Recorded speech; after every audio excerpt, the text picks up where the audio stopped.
Hello, everybody, and welcome to the Little Fella Sports Podcast. And as you can see, we are joined by Johns today. Obviously, Crick Crazy John, famously known on Twitter, and we're very glad to have Johns on the show today. And as you can see, we're here to talk about Royal Challengers Bangalore and how we expect them to fare heading into the IPL of 2021.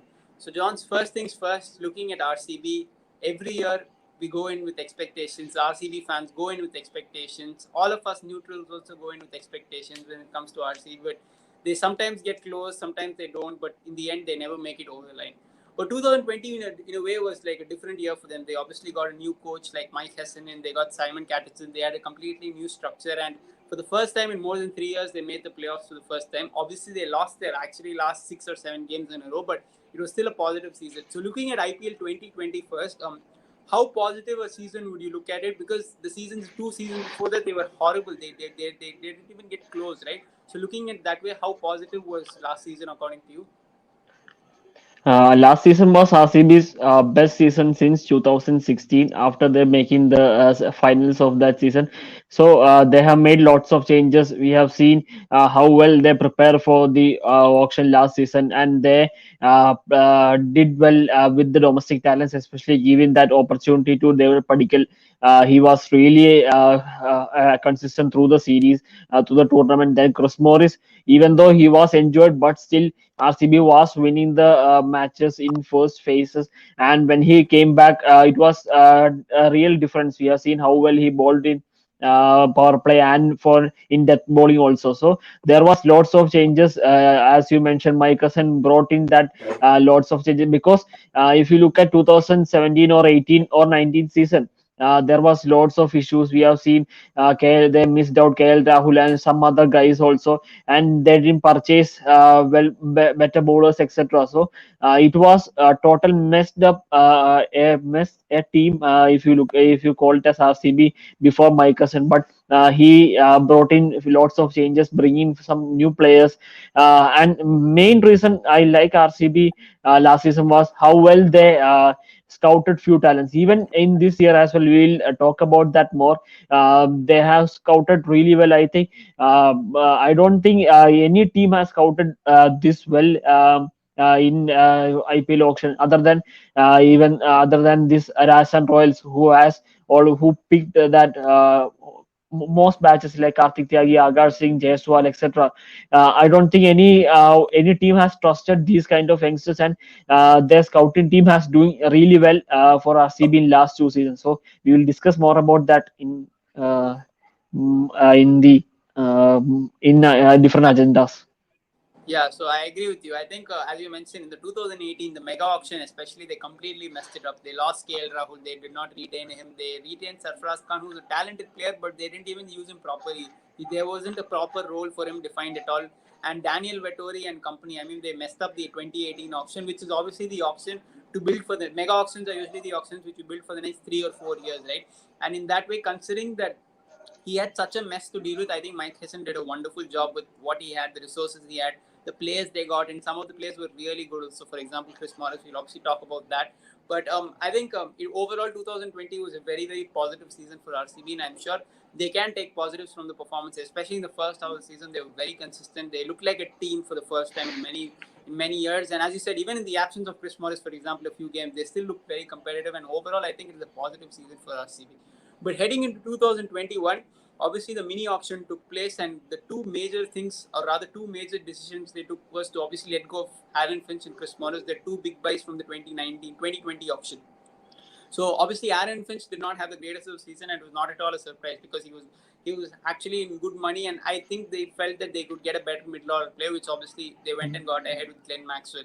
But when it comes to Chris Morris, they had doubts over his injury issues. I know he didn't play all the game. I think he played only 9 games for them in total. But considering that there are not too many good bowlers available in a mini auction, how surprised were you by the fact that they got I mean, they let go of Chris Morris, and once they let go of Chris Morris, everyone knew that it's impossible to buy him back because of the price he'll go for. And they obviously got in Kyle Jamieson as some sort of a replacement. Whether he's a good replacement, we don't know. So, what are your thoughts on the fact that they let go of Chris Morris and got in someone like Glenn Maxwell and Kyle Jamieson for combined nearly 30 crores? I think first of all we can talk about Glenn Maxwell.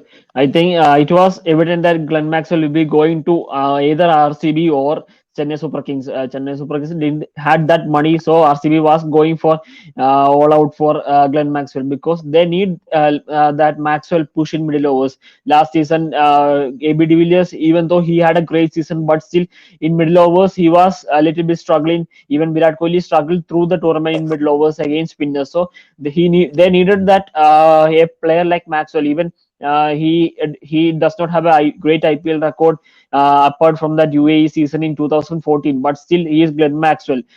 We have seen his heroics in international cricket. He is one of the best T20 batsmen in middle overs, etc. We have seen his stats as well. So Maxwell's inclusion will be a big boost, and it reduces the pressure of this AB de Villiers and Virat Kohli. Even Virat Kohli announced that he will be opening for RCB. So it was main reason was bringing in Glenn Maxwell to push Virat Kohli up, and it gives more confidence to Padikkal as well. So as a batting unit, they have built a good core with Maxwell, AB de Villiers, Virat Kohli, and Padikkal. They have top five. Four of them has been really consistent in T20 international, so different leagues, etc. Then coming to Jameson, it was surprise pick for from Jameson, especially letting go Chris Morris was a big surprise. Even my cousin told it was injury issues because injury issues, etc. But if you look at the auction pool, there wasn't much better bowlers. If you look at Jail Richardson or Meredith or even Mustafizur or anyone, they don't have that ability like Chris Morris. Even Chris Morris is at 33 or 34 something, but still we have seen how well Chris Morris performed last season in UAE. So it was a big surprise. And paying Kyle Jamieson also was a big surprise. I didn't expect Kyle Jamieson will be going for this money. Giles Richardson was expected. Everyone knew either Giles Richardson or Maxwell or someone else will be going for that big bucks. But Jameson was a big surprise, I think, for many of them because we have seen his heroics in test matches. Even I don't I think he hasn't played outside New Zealand also. He made his debut against India last year, and New Zealand hasn't gone away also. And he has played only a few T20 matches in international cricket, and he has played a little super smash also. So it was a big surprise to give that big money to Jameson, especially his death bowling is yet to prove it. And RCB need that death bowler because they have Mohammad Siraj or Saini or someone to bowl that middle overs. Even in power play, also they have few guys. So they need that death over specialist. I don't know whether Jameson is a death over specialist or not. He needs to prove that.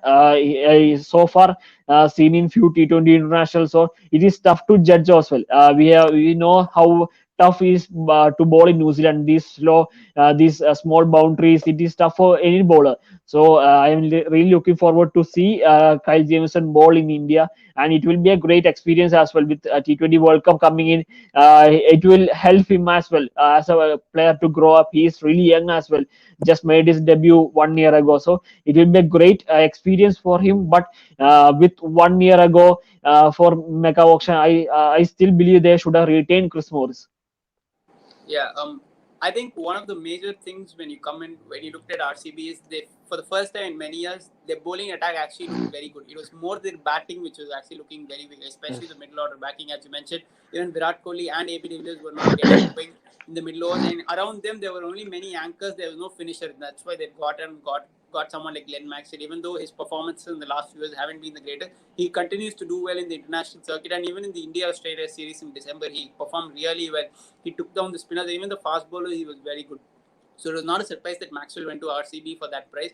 But as you mentioned, Kyle Jamieson going for that price, letting go of Chris Morris was a big surprise. And again, he has not proven himself in the death. And as you mentioned, he's not played outside New Zealand as well. So in that way, I think it was a massive surprise. And do you agree with the fact that, I mean, they got in Daniel Sams and Harshad Patel also from a trade, but all of them are kind of either new ball bowlers or someone who can bowl in the middle.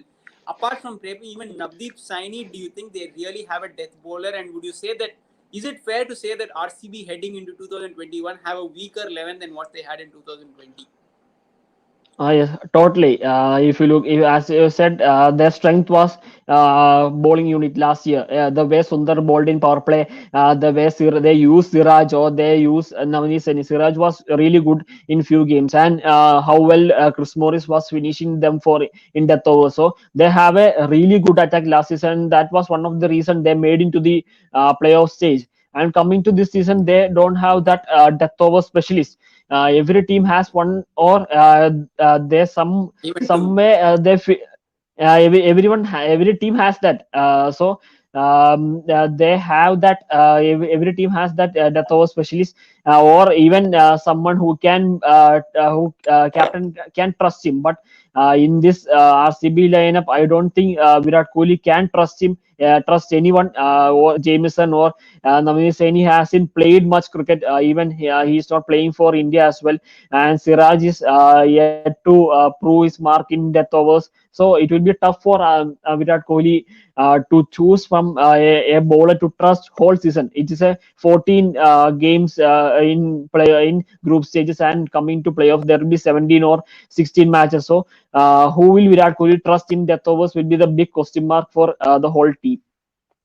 Exactly. There is not one option you can say that okay, this guy can definitely at least one end is secure for sure. You don't even know whether one end is secure. Never mind two ends. And I think the biggest thing was RCB actually got into the playoffs mainly because of their bowling attack last season. Even through the end of the season, the way Adam Zampa and Yuzvendra Chahal bowled together. But then they were able to bowl in the middle overs because there was someone like Chris Morris in the end to take care of the death bowling problems. So in that way, I think RCB's bowling attack is definitely weakened, and their batting you could say is not strengthened that much. There are still issues around that. So we'll now be looking at their possible playing 11. I've got the squad up for you now. So obviously Virat Kohli has already announced that he will be opening with Devdutt Padikkal, so that's not a surprise. So when it comes to the middle order, how do you see who do you see fitting in at 3, 4, 5, 6, especially? I think Padikkal and Virat Kohli will be opening obviously. Then number three will be the open slot. If number four and number five fixed by Maxwell and AB de Villiers. Number three will be either Mohammad Asruddin or Rajat Patidar. Rajat Patidar, I haven't seen him batting, but I have seen him few videos, etc. He was batting so well, especially for Madhya Pradesh. He has done well for in Vijay Hazare Trophy. Coming in tough situation, he scored lots of runs for Madhya Pradesh, so it is a big confidence booster. Then Mohammad Asruddin, we have seen his heroics in Syed Mushtaq Ali. So either one of them will be starting in. Then number four will be Glenn Maxwell. Number five will be AB de Villiers. Number six, Dan Christian. I think they will be starting with Dan Christian. Then number seven will be Washington Sundar, the new power play specialist. Then four bowlers will be Kyle Jameson will be starting because they have paid big money. So one will be Kyle Jameson. Then one will be UC Chahal. Then Mohammad Siraj Saini. So looking at the conditions, they can change the 11 as well. Playing Shahbaz Ahmad when there is lots of right-handers in the 11. So either maybe dropping Siraj and playing Shahbaz Ahmad.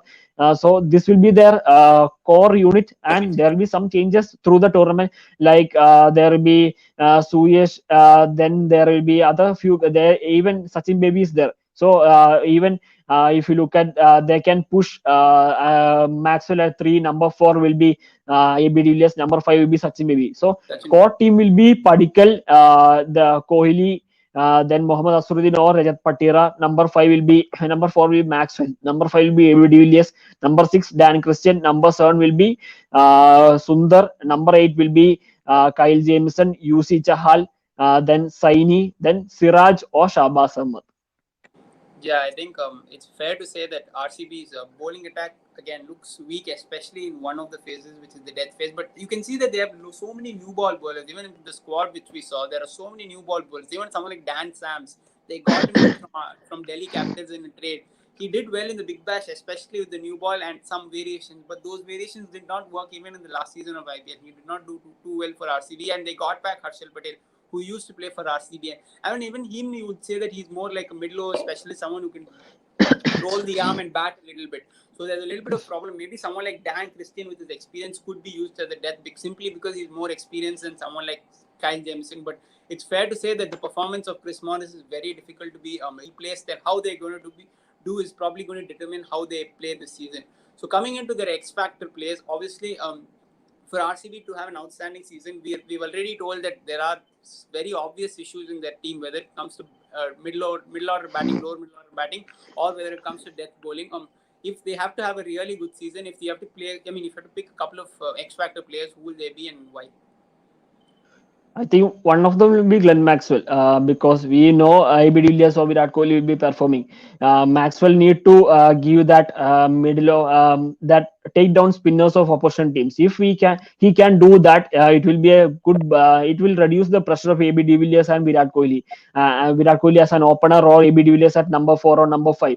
So Maxwell will be the X factor choice for me in batting unit. In bowling, I would suggest it should be Saini. He needs to take that death over specialist as a death over specialist for RCB the whole season. We can't, we don't know how well Jameson or Kane Richardson will be going to perform. So Saini will be my X factor in bowling unit, and in batting unit it will be Glenn Maxwell. I'm not taking AB de Villiers or Virat Kohli because they are almost bangers. Obvious. They will be scoring 450 or 500 runs every season. The X factor will be Glenn Maxwell. The way, the how well he is going to play against spinners in middle overs.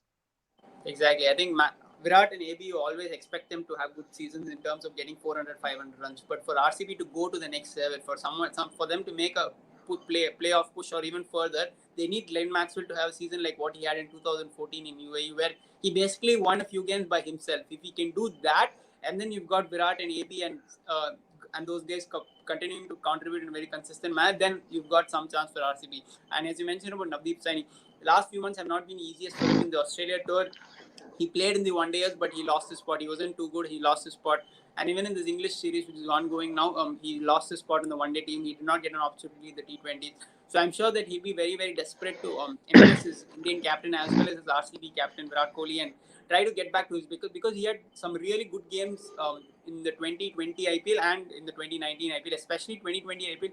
One of those games against Mumbai Indians, he bowled well against Hardik Pandya and Yes, Kieron yes, Pollard and was very, very good, especially in the super over defending, I think 7 or 8 runs. So yes. in that way, I think he'll be very desperate and very eager to show that he's got the quality to once again play for India. And I'm sure he's got to play the role of a senior death bowler because he's the only one who's done it before. None out of Kyle Jamieson or Mohammad Siraj have done it before. And guys like Christian and Daniel Sams, I'm not too sure whether they can do it. So Saini and Maxwell have got a huge role to play when it comes to RCB. And of course, as we go into every season, and as RCB fans keep asking this question, is this their year? Is this finally, after heading into the 14th IPL season, can RCB finally break the bank and finally win a trophy? What do you make of it, Johns? Is it Isala Cup Namde? I think it will be tough for them to win the season because Mumbai Indians is really stronger. Once Jofra Archer comes back, the Assam will be stronger. So comparing to that teams, RCB look weaker in death bowling in some areas as well. So they have a chance to make into playoff. The as I said in last few videos, the two spots with Jofra Archer not playing for Rajasthan at least for first half, it makes that one spot open. So it will be a contest to finish number 3 or number 4 for RCB. I hope they make it because they have made few good changes in here and there in last season as well. I was really hopeful they'll be making to playoff last season and they made it, but this season it will be slightly tough to predict. But still, they have some chances because every team has that weak link in every side. Not Mumbai Indians, but apart from, even if you compare with Chennai Super Kings or if you compare with Punjab Kings or some other teams, there is weaknesses for every side. If RCB can overcome that bowling weaknesses at least for some stages or some matches against when they are going to knockout stages, I think they can still qualify, but it's 50-50 code. Yeah, I think it's going to be one of those years where RCB have to have a little bit of luck. They've not had that luck, you can say, in so many years together, and they've got some very good players. There's no question about that. But there are still some holes which we are not sure whether how they're going to fill and how they're going to make up for the absence of some very key component like a death bowler or even elite finisher like which, for example, a Mumbai Indians have. So it's going to be a slightly difficult challenge for RCB to qualify for the playoffs. But if they get to the playoffs after that, it's a matter of 1 or 2 games. When you've got players like AB, Virat, Glenn Maxwell, anything can happen, right? So I think they should try to just focus on getting into the playoffs, and then who knows what happens after that. So as usual, John, thank you so much for taking out time for joining with us for this podcast. So guys, whoever's watching, please do like, share, subscribe to the channel. We've got a lot of content lined up with the IPL coming up very soon. And thanks a lot once again, John, for taking out time. And I hope you enjoyed the show as well. Thanks a lot.